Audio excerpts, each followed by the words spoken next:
Elke besigheid moet sy geld dophou. Die rekeningkundige siklus help om finansiële transaksies op te teken en te organiseer. Die rekeningkundige siklus bestaan uit 6 stappe. Stap 1, die transaksie. 'n Transaksie gebeur wanneer 'n besigheid iets koop of verkoop, uitgawes betaal of inkomste ontvang. Stap 2, brondokumente. Besighede gebruik brondokumente soos kwitansies en fakture as bewys van 'n transaksie. Stap 3, opteken in joernale.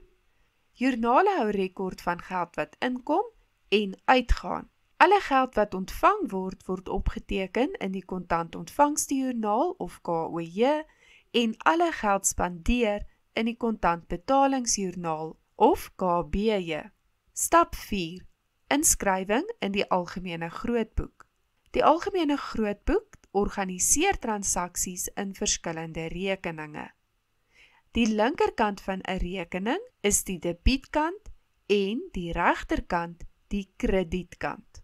Stap 5, proefbalans.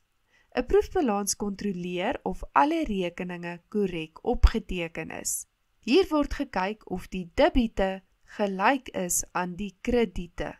Stap 6, finansiële state. Daar is 2 finansiële state, die inkomstestaat wat wins of verlies aantoon en die balansstaat wat bates of laste aantoon. Om op te som, die rekeningkundige siklus bestaan uit die volgende stappe. 1. Doen 'n transaksie.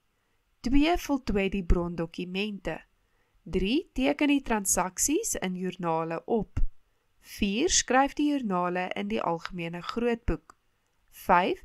Stel 'n proefbalans op en 6. Berei die finansiële state voor. And that's a wrap on today's fascinating journey through the world of knowledge. Don't forget to hit that subscribe button and join our ever-growing community of curious minds. We can't wait to embark on new educational adventures together.